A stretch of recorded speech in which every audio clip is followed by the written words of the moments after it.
Everybody on this beautiful Friday morning. I haven't been going live enough. I need to go live more. Live from the vinyl shop here in the Fountain, Colorado. Speedy Vinyl. Hey everybody. So I have like 15 minutes, 18 minutes before the store opens. So I thought I would talk about print. So printing has become like, it really exploded last year with COVID and everything. I think everybody being home. A whole bunch of new people started getting into the vinyl craft, which is really exciting. Hopefully everybody is having fun with it. That's what it's all about anyway. So when it comes to printing, there's so much, I think, confusion out there about the various types of printing and things that there are that you can do, as far as like what printers to get, what type of printing there is. There's really endless options and solutions. I've seen a lot of people talking about like new or converting like these Epson printers and things like that. Hold on one second. Let me pause my music. Alexa, pause. Sorry, it's kind of loud. Yeah, making me lose my train of thought. So obviously there's, the kind of the big three printing options there are is you've got Inkjet, which is going to be pretty much set up for everybody. Most people have an Inkjet printer at home they're already have, for in their home office or whatever. And so it's a very easy option to get into. The next is going to be like Sublimation. Sublimation printers, there's a lot to sublimation printers, and it's kind of a really new industry where sublimation's been around for a really, really long time. Sublimation, from my understanding, actually was originally designed to produce fine art. So, and doing like large prints on substrates that you wouldn't necessarily like wear, which is kind of an interesting thing. But I believe that it was for fine art. I believe that's the original, like when they would produce art things, that's what it was kind of developed for. And then it's been modified and changed, and obviously it works well for shirts and mugs and things like that. And then there's some higher level ones, more professional grade ones. Not that Sublimation's not professional grade. I don't want to discredit it in any way, but I think that there are better forms of printing, especially when it comes to t-shirts and things like that. So there's the type of printing that I do in-house here, and I use Eco Solvent printers, and they're basically wide format printers. It's generally what you would make, banners and billboards and car wraps and things like that. Most reputable companies sell HTV products that you can print Eco Solvent. Now, in the wide format printers, there's three main ones. So you have Eco Solvent, you have latex, and then you have UV LED. So I don't do the other two. Latex will probably be what I go to next, just because of the flexibility of the color and some of how it lays. So each material is designed to work better on others. But let's talk about the first two. So we're going to talk about, lost my train of thought. Inkjet and sublimation. Now, inkjet printers, generally you're going to be printing on stuff like this, okay? So StarCraft makes one of the best ones there is, hands down. I've carried quite a few of them. I've talked to people over the years. The StarCraft inkjet printable HTV seems to work and hold up the best from what I've seen over the years, okay? And that's why I exclusively carry this right now. I've been talking to some other companies about some other lines. I've got some test samples sent out to some of my customers, and I'm kind of waiting for some feedback, but as of right now, I plan to just stick with these. These are really inexpensive. They're less than $2 a sheet. Your lifespan is going to be, I would classify it's a permanent vinyl, okay? The vinyl is permanent. But the one thing you have to keep in mind with inkjet printable ink is what it is, okay? It's a water-based ink. It's a water-based pigment, okay? It was never meant to be on anything other than white copy paper. And if you've ever printed anything on white copy paper and it got wet and all the colors ran, that's exactly what I mean. Now, I'm not saying that when this stuff gets wet that that's what's going to happen. This material is designed to absorb that pigment and kind of soak it in. But it doesn't discredit or get away from the fact that it's still a water-based ink. And so your washability and things, it's going to be shorter than Sublimation or Eco Solvent, okay? Still a great option. This stuff is fantastic for like novelty shirts. And what I mean by novelty shirts, I mean like, you know, we got 4th of July coming up, so there's a ton of shirts that you can make for that. There is, you know, family reunions and weddings and bachelorette parties and bachelor parties and birthday parties and kids parties and all these things. This stuff is fantastic for that. Lifespan, I haven't really heard a solid number. The vinyl itself is going to last. Starcraft makes a great product, okay? But the inks, these are going to be the first to fade when in the line of them, okay? And it's 100% because of the ink. It has nothing to do with the vinyl itself. There is some other brands out there. Avery makes one. I believe that, you know, Cricut Cameo, those guys make one. I've heard that there's some cracking issues. I know there's some cracking issues with some of them. I haven't had any issues with the Starcraft. So that's inkjet printable. Now, breaking it down, why is there 2 different ones? Okay, well, Starcraft makes a light fabric one and a dark fabric material. What this means is the light fabric pretty much is going to be used for white. Essentially, it's a transparent HTV. It's very, it's not transparent, but it's thin enough and see-through enough that what you essentially do is you print on the light fabric, you print your image mirrored, okay? So then all you have to do is you cut it, and then you can just flip it over and press it. The dark fabric is not see-through, and it gives you that white base. This is getting into kind of printing, the science of printing, okay? So all images ever are designed with the premise that they're going to be on a white background or there's a white base behind it. Almost no printers print with white ink. Very, very few. There's a couple of DTGs. There is some wide format printers, almost not used. There is OKI makes a white toner printer that prints like Sublimation. But so all images that you're looking at on your screen are the basis that it has a white background, okay? That white background is what makes all of the color pop. So if you print on something that's clear, like so let's say you printed on the light fabric material and then you put it on dark fabric, that, let's say it was black, that black color is going to act as the base. And what it's going to do is it's going to wash out all of your color. So, and by wash out, I mean it's going to make it look very, very dull. This is the reason why you can't sublimate onto black material, because there's not a white base there, okay? So there's the dark fabric material. Now, most people use the dark fabric material for everything, okay? Because it's just easier. You can have one thing, one process. With the dark fabric, you do not mirror. You're going to print and cut it, and then you got to transfer it off of this paper backing. Now that's the thing that kind of throws people, because it's like you can't ever remember which one to do, and then it's, you know, you end up with a bump sheet. So I think that the dark fabric, if you're going to get one, the light fabric's great if you have white shirts to do and you're going to do a bunch of them, whatever. The dark fabric is very universal as far as what it'll go on. So it's a nice thing to have, okay? The next step is sublimation. And now I don't have any sublimation paper here because I don't sell it. I also don't print on it.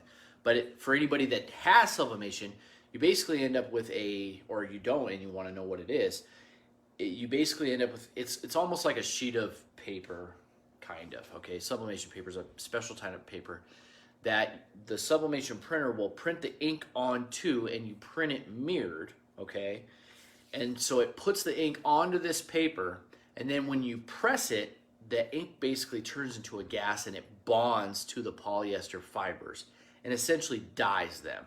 So there's nothing on top. It's, you know, it's basically a dye, okay? The biggest rub, though, is you can't print on any kind of dark color. So unless you have that white base, your colors are just, you'll, especially on black, you won't even hardly see them at all. It'll look like a super faded old shirt. So what Caesar did, which is really, really cool, is they came out with what's called Easy Subli. And it's essentially a polyester typed HTV, okay? It's a white HTV that you can print to through your sublimation printer so that you have that white backing. So remember what I said about the printing. All images are designed with a white back. This is where this comes in. Now you print your image on here, and then you can put it on any color fabric as well as cotton and polyester blends. So you're not bound to just polyester shirts. Some people like polyester shirts because of how little they shrink. Some people don't because of the way that they feel. I feel like they, you know, as a man and being, you know, kind of a little bit more hairy on my chest and kind of things, the shirts kind of grab the hairs, and so they kind of get caught and it kind of pulls sometimes, and so it's not the most comfortable shirt in the world, comfortable thing in the world. It works well for like jerseys and things like that, but as like a, you know, a normal shirt, I think with women's shirts, I think a lot of them have polyester in them now to prevent shrinkage and things like that. And that's, I think that, you know, with the blends, that's how they get them softer too. But anyway, the Easy Subli is a fantastic option for anybody that prints sublimation. Sublimation paper is really cheap, but there's a reason, and you're limited. You can only do, you know, a third of your work on it, maybe. With Easy Subli, you can do anything. So pretty much anything that, you know, you would print vinyl to. The biggest thing with Easy Subli, well, one of the big factors for me, I think, is the fact that, you know, generally with sublimation, you have to press like 400 or higher for like, you know, 18 minutes. I'm just kidding. It's like 60 seconds or whatever. So you run into scorching on shirts, which is a big problem, especially on polyester, because polyester is kind of like, it's almost like a plastic. So you can have, it'll melt, it'll just burn. If it's cheap polyester, there's a lot of issues that you can have. Subli presses at 310, 311, 10 to 15 seconds is what they suggest. So that's another nice thing. Now, some people say that they have issues printing directly to Subli. You can print on your sublimation paper, sublimate to the Subli, and then transfer and do it that way. I think it's an extra step that's kind of unnecessary, but if I don't know, I think it has something to do with some of the printers that's causing that issue, but either way you can do it. So that's one workaround if you're having any trouble with it. Okay. See here, I got 5 minutes. So the Subli, it does require a mask. You have to transfer it. It's still on a plastic backing. Okay. It is relatively new. I have quite a bit of it right now. It seems like every time that I've ordered it, like that day, it goes on back order again. So, you know, keep that in mind. The printers aren't taking the Subli. Yeah, Holly, I think that's the issue, is that some of the sub printers are not feeding it correctly. I think that's why. I know some people haven't had issues and some have. I think it's more relative to the people that are relevant to the people that have converted, like the Epson printers versus like some of the Sawgrass printers. Oh, that was the last thing I wanted to talk about too, is the printer conversions. You can buy some of these Epson Eco tanks. I know they're kind of hard to find right now. You can convert them, so you can have a sublimation printer for a couple $100. You're going to be limited to the smaller 8.5 by 11 size. From the research that I've done, the Sawgrass 1000, if you want to be serious about making shirts, that Sawgrass 1000, man, that's the way to go if you want a sublimation printer. The next thing is, I forgot to talk about DTG. There's direct-to-garment printers. I would suggest really, really doing research before you even consider spending $15,000 on a direct-to-garment printer. If you're not printing around the clock all day, every day, you're going to run into issues with the DTG. That's as simple as that. So keep that in mind. Do your research. Don't take my word for it. Go out, look around, see what people say, read the boards, the forum boards, etc. But I would err on the side of caution when it comes to DTG. Selena says that Epson goes up to 13 by 9s. Perfect. There you go.